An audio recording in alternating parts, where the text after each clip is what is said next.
a ponerse cómodo en la tarde de Televisión Nacional, Óscar Botinelli. Pero bienvenido, bienvenido. Adelante, adelante. Bienvenido. Un placer. Muy bienvenido. ¿Cómo andás? ¿Cómo te va? bien? ¿Cómo andas? Yo por aquí adelante. Por acá en el medio. Bárbaro. Una vez me acuerdo que Estrella de fui rock. a tu casa a hacerte una entrevista por una encuesta o algo así sobre Peñarol y Nacional. Y no sé. Ah, cierto, sí. Fui a visitar tu recinto, así que alguna vez tenías que venir acá a jugar de visitante. Perfecto, cómo no, bárbaro. Un gustazo también. No es fácil llegar acá, pero va. No, bueno. Ahora está Boulevard Artigas. Está medio todo levantado. complicado. Y le quiero pedir además a todos los que me tocan bocina, porque doblo contramano, que se puede doblar contramano ahora porque está cerrada Boulevard.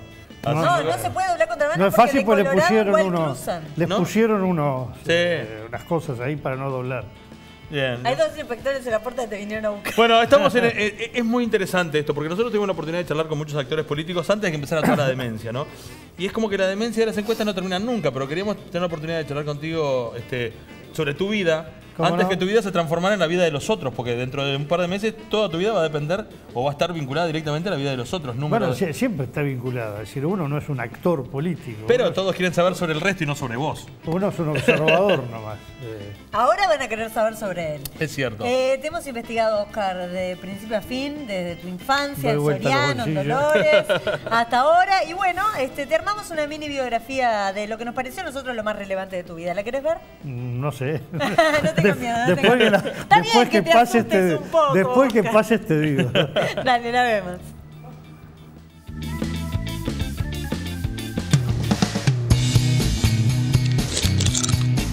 Óscar Alberto Botinelli nació en la ciudad de Dolores, departamento de Soriano, el 7 de noviembre de 1944. La política lo fue marcando desde chiquito, ya que su padre, de profesión médico, fue primero dirigente en el departamento de Soriano, luego alcanzó una banca como diputado y más adelante como senador del Partido Nacional. Y su madre presidía la Liga de Defensa Social de Dolores.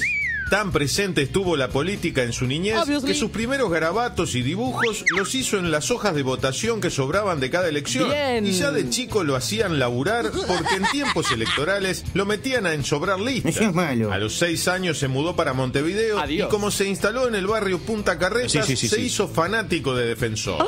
La vocación por el periodismo comenzó a edad escolar, participando del periódico de la escuela. Y con tan solo 18 años empezó a realizar la crónica parlamentaria para el diario El País, siguiendo las larguísimas discusiones y evitando dormirse en el medio de alguna sesión. Quizá por eso evitó realizar una carrera política, más allá que trabajó como secretario de bancada del Partido Nacional en el Parlamento y fue secretario personal de Líber Seregni entre 1971 y 1987, y debió sufrir el peso de la dictadura ya que tuvo que pedir asilo en alguna embajada y estuvo 6 años exiliado en Buenos Aires. En abril de 1989 funda la consultora Factum y realiza por primera vez sus estudios electorales en el plebiscito que sometía a votación la anulación de la ley de caducidad. Y acto seguido, al parecer, los cookies le traen buena suerte porque fue el primero que anunció en 1989 que el cookie grande ganaba las elecciones. Y hace pocos días fue el primero que se animó a decir que la interna del Partido Nacional la ganaba el Cookie Junior, a pesar que todos los pronósticos previos decían otra cosa. Entre otras cosas, el deporte preferido de Óscar es el ajedrez, donde llegó a competir y ser ganador de algunos torneos. En su ADN de familia, Tana mantiene el gusto por la pasta, el vino tinto y el asado, que nada tiene que ver con los italianos, pero quedaba lindo para la biografía. Se enoja cuando le tiran el copete del mate y, volviendo a su gusto por el asado, afirma que tiene un diploma de cómo hacer fogatas, aunque ese documento aún no ha visto la luz pública. Viene a ponerse cómodo esta tarde Óscar Botinelli. Alguna cosita ahí que seguramente descubrimos todos juntos, no en tu caso, pero nosotros descubrimos a la hora de la biografía. Por ejemplo, que no es verdad que sé hacer fuego. Tengo un diploma, pero no lo sé hacer. ¿No lo sabés, eh? Me dijeron que eras un experto en fogatas, pero No, bueno. no, en provocar incendios sí. Claro. Es muy interesante plantearse un par de cosas de tu vida. La primera, ¿cómo es, visto ahora en perspectiva, después de haber pasado tantos años vinculado a la política y seguir vinculado a la cosa política, al hecho político, haber sido hijo de un político, en el interior además? ¿En qué sentido?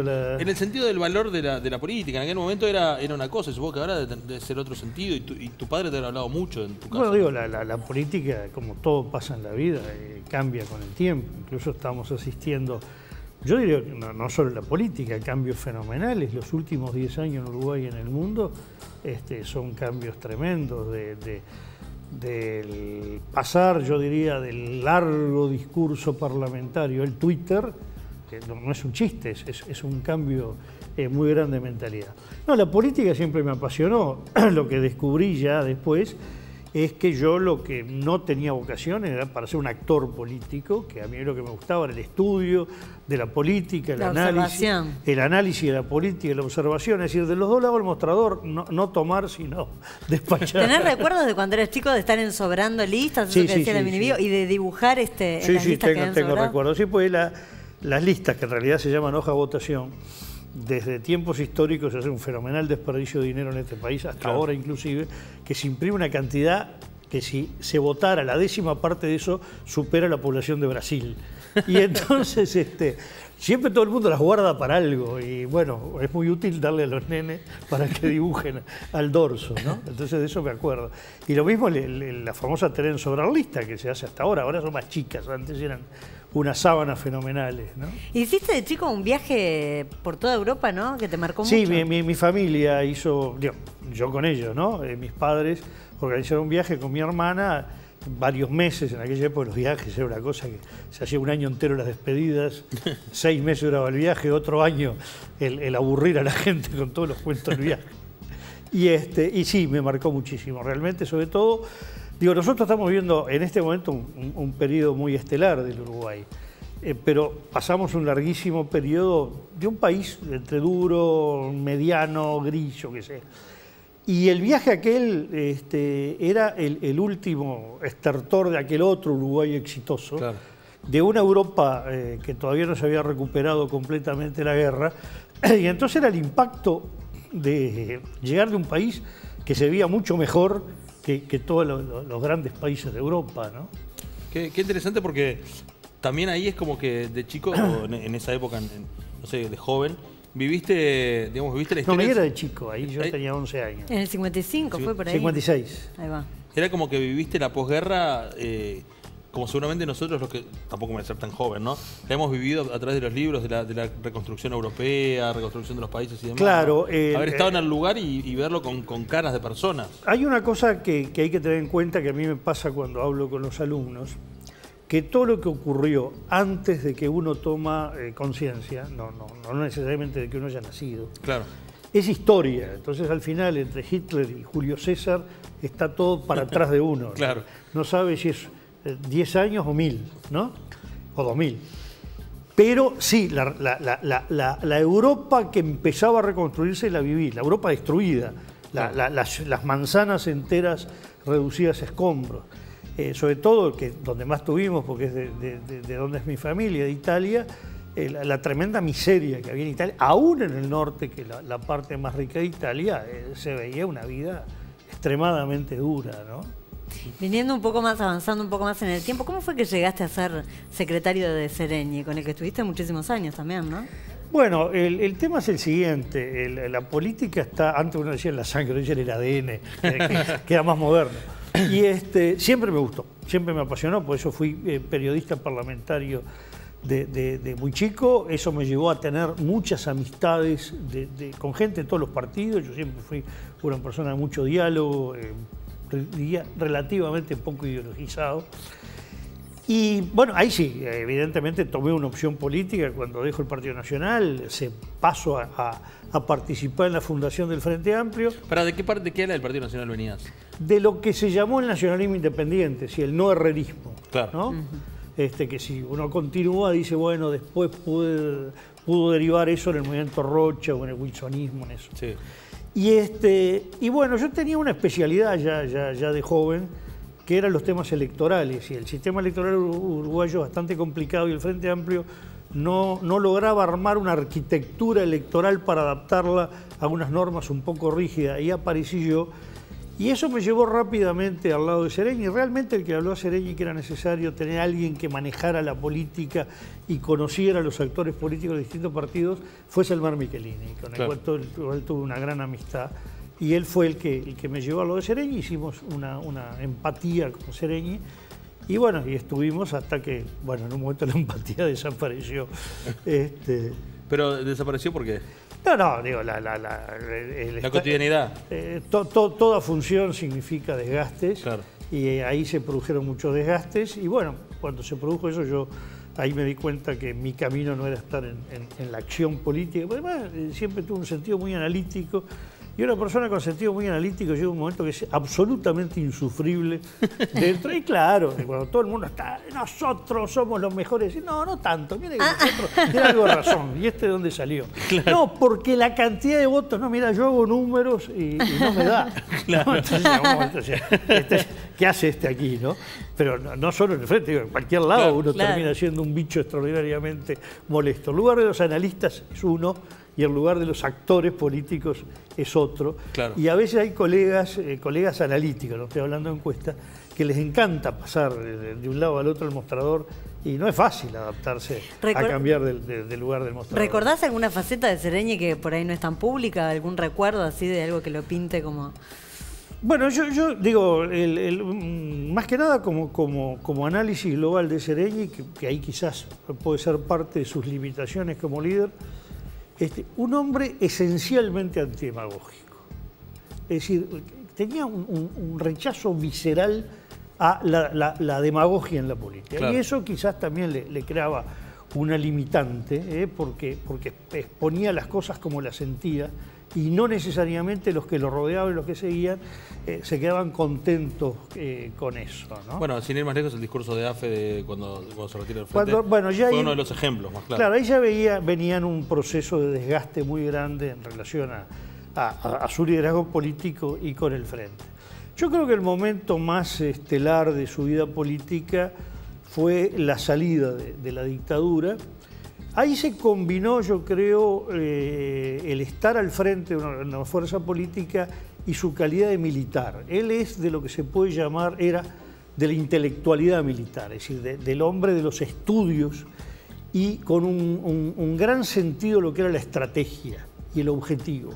Y yo ahí vi cotidianamente al lado de él la diferencia entre el razonamiento habitual del político, donde a veces empieza por la táctica para llegar a la estrategia, y se va diciendo, el objetivo es tal, la estrategia es esta. No, pero mire que si hacemos esto vamos a perder primero aquello, ¿no?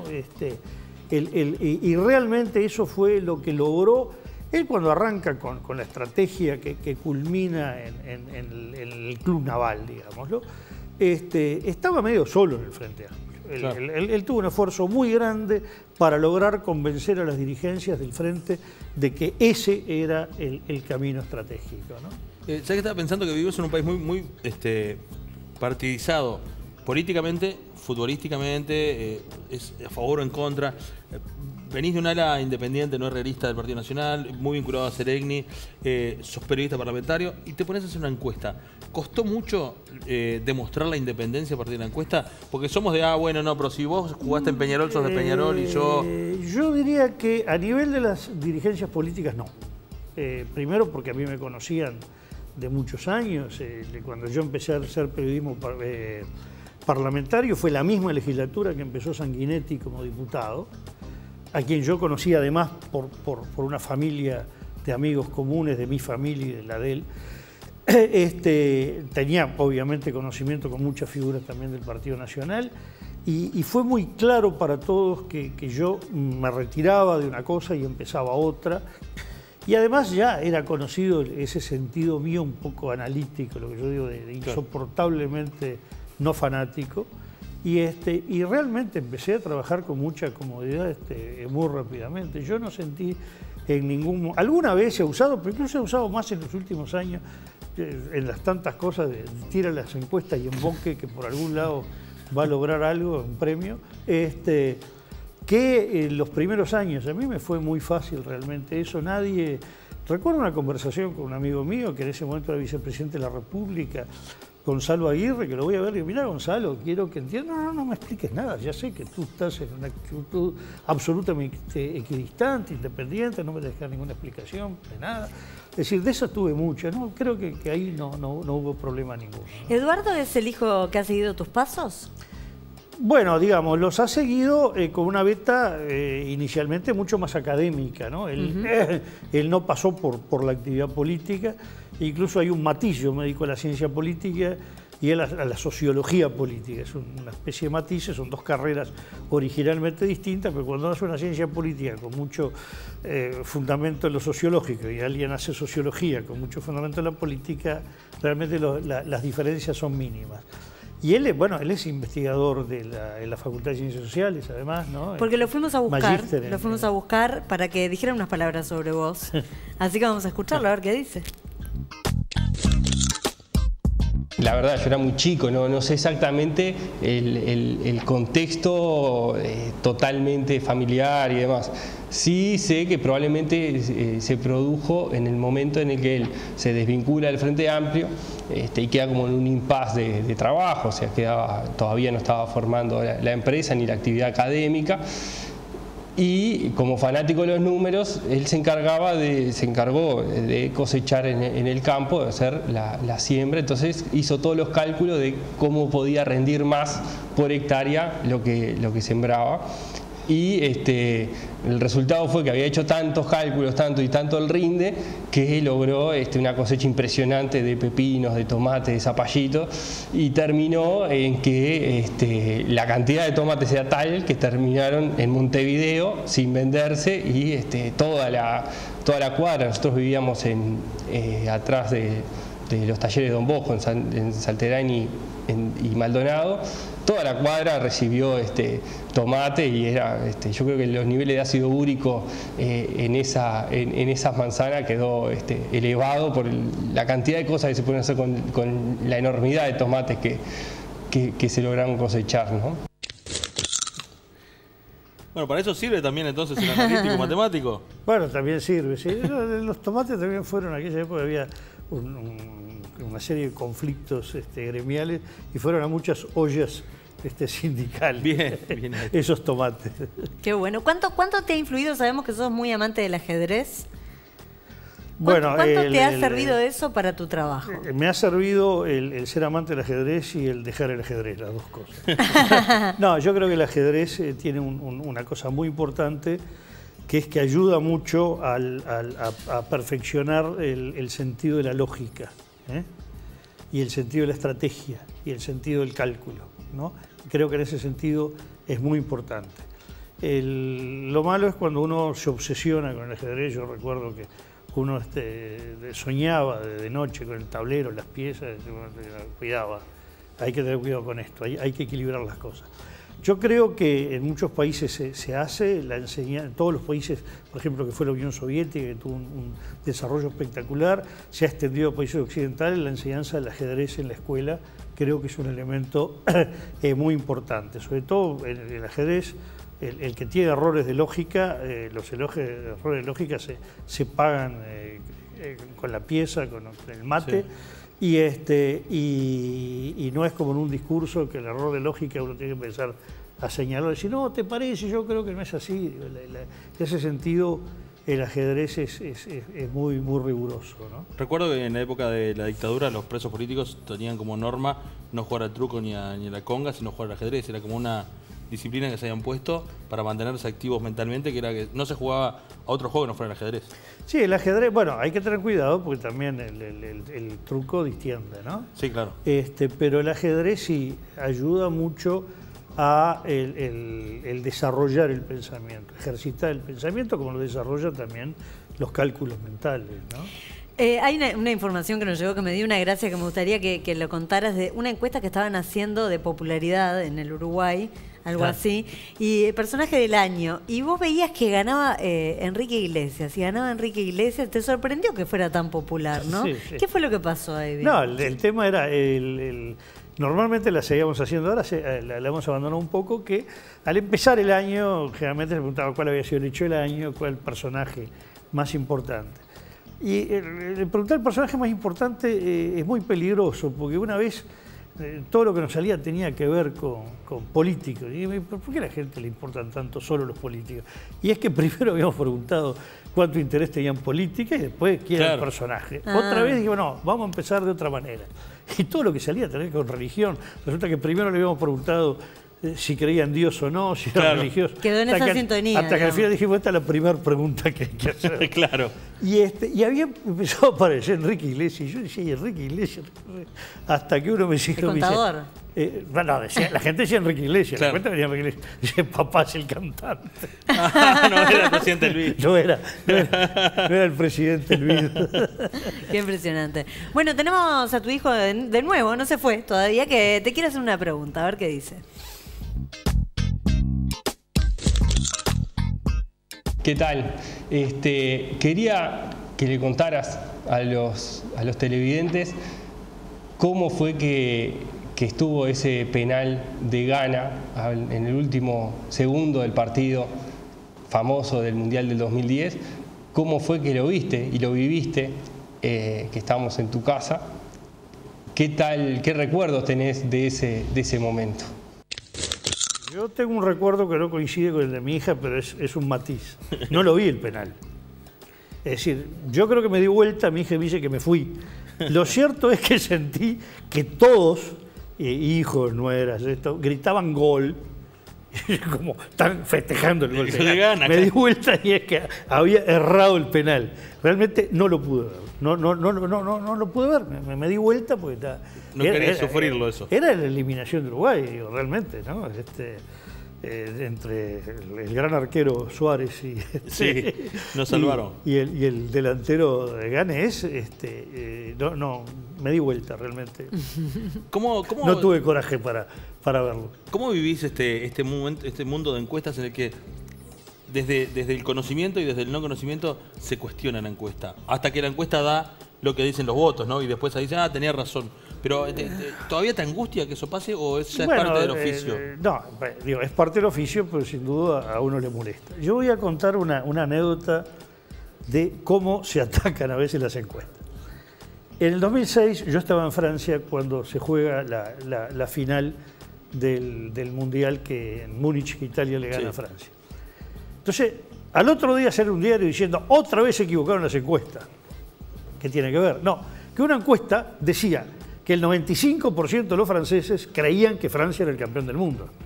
Y entonces, obviamente se equivocaron los franceses al creer que ganaba Francia. O sea, se equivocaron las encuestas. Como que la encuesta tenía que haber predicho que ganaba Italia cuando lo único que hacía era medir... No evidencia. Era medir qué creían los franceses, que en definitiva era qué creían, qué querían. Claro. Nosotros acabamos de publicar la semana pasada la encuesta de qué creen los uruguayos, hasta dónde llega Uruguay. Bueno, resulta que el 50% nos da que Uruguay salía entre campeón, vice y llegaba a semifinales. Capaz que se da. No arrancamos muy bien. Estoy un poco bajoneado. Estoy bajoneado, no es como todo el país, ¿no? Estamos muy bajoneados. Sí, a veces se confunde lo que queremos con lo que da. Bueno, yo voy a decir una cosa que es interesante. Yo participo de 2 redes internacionales de estudios comparativos. Y realmente lo que uno observa es que hay países con mentalidad más fría y otros más camiseteros. Uruguay es de los menos camiseteros. Por ejemplo, de la gente, cuando uno finalmente le dice, bueno, pero independientemente de lo que usted quiere, ¿quién va a ser el próximo presidente? ¿O quién? Y uno ve que es muy alto el porcentaje de los que dicen efectivamente lo que creen que va a pasar, aunque su deseo vaya por otro lado. Claro. ¿No? En fútbol lo que pasa es que venimos de una etapa estelar del fútbol uruguayo, el Sudáfrica, Copa América, incluso la Copa Confederaciones. Pero previo a Sudáfrica habíamos hecho la misma pregunta, y ahora no me acuerdo los porcentajes, pero mucho menos la quinta parte pensaba que Uruguay llegaba a semifinales. Claro. Muchísimo menos la quinta parte.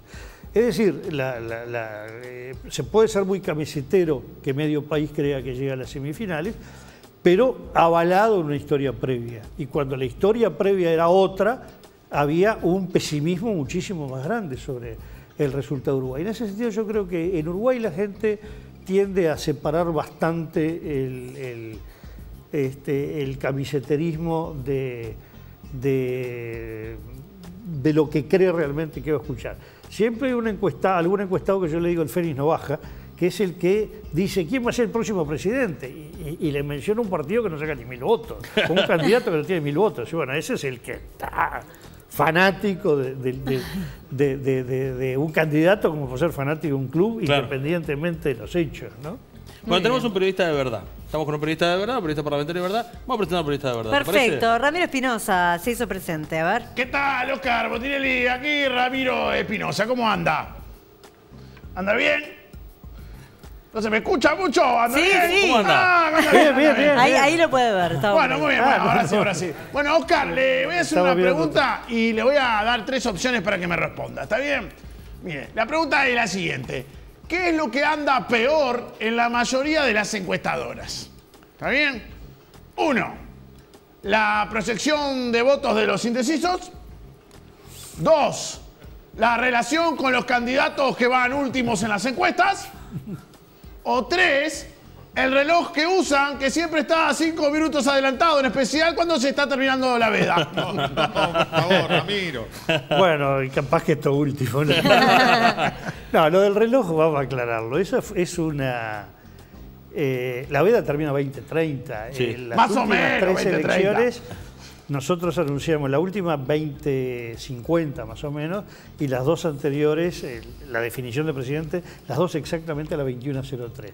Lo de 2030 viene de una elección en que efectivamente Fernando Vilar apuró y me hicieron creer que era las 20:30 y faltaban además como 8 o 9 minutos.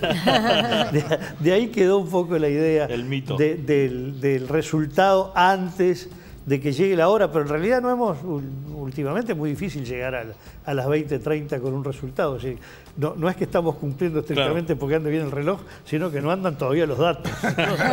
Es un poco más complicado. Está bien, bueno, muchas gracias, Botinelli. Y para irme me voy a despedir con el saludo típico que hace usted. El chau, chau, chau, chau, chau. No, ese no, ¿Cómo no? ese es Tinelli. Ese es Tinelli. Ese es Tinelli, no Botinelli. ¡Botinelli! Yo pensé que le decía Botinelli. Perdón. Bueno, chau, no vemos. Bueno, tengo por acá la pregunta de la gente. Dice, ¿es verdad que tuviste relación con todos los presidentes desde 1947 a la fecha, menos con Gregorio Álvarez? Bueno, digo, no, que tuve relación, no, que los conocí personalmente. Para empezar, yo era un gurí y cuando otros era el señor presidente de la República. Pero sí, conocí a Luis Valle lo conocí cuando yo no era presidente y sí tuve algún trato con él, mínimo. Conocí a Martín Estruego, fue el primero presidente de la República en ejercicio al cual fui. En aquella época los gurises usábamos pantalón corto, ¿no? Me llevó mi padre pantalón corto y después sí, conocí a todos. Incluso conocí a Alberto de Micheli, que estuvo en la transición, conocí a Aparicio Méndez, no como presidente, tampoco de Micheli conocí mucho antes. Aparicio Méndez fue en 2 periodos ministro de Salud Pública. Y con el que nunca tuve trato, efectivamente, fue con Gregorio Álvarez. Ya se va a venir la pregunta incómoda, pero es una pregunta que no es incómoda, pero que siempre me la hago. Hay un momento en el que todo el mundo está pendiente de las 20:30, ¿no? Ese instante.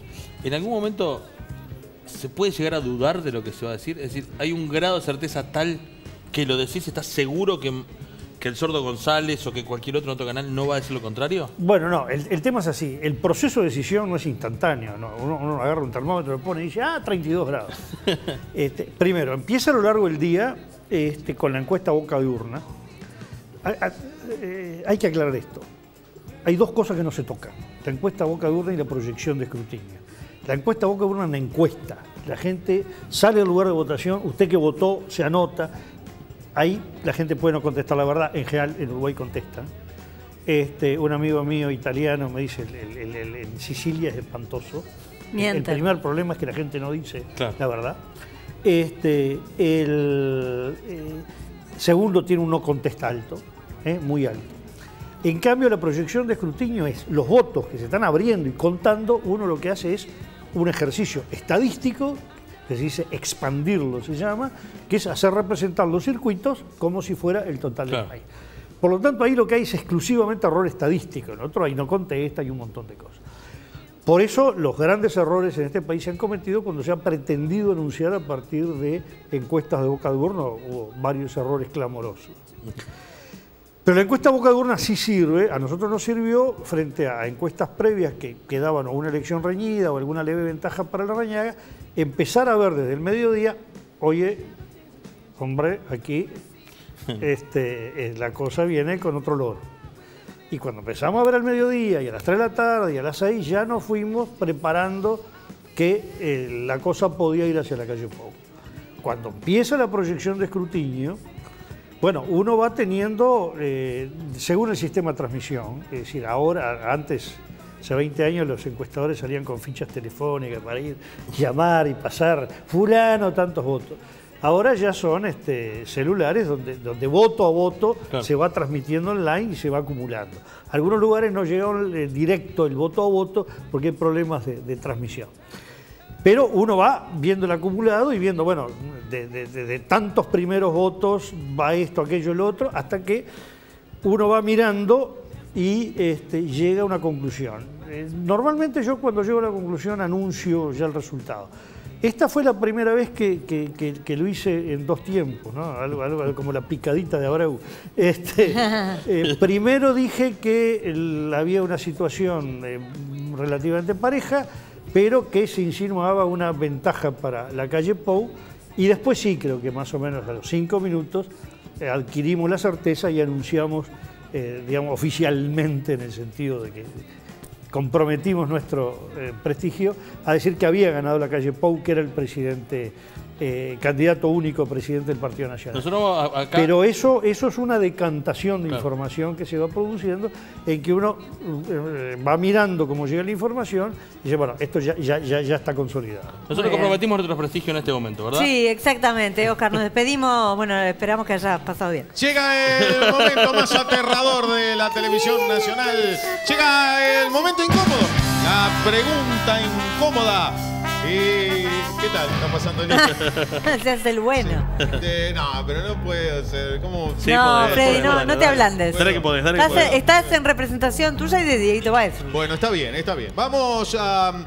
Oscar, vamos a retomar algo que se habló al principio, aquello del diploma de hacer fuego.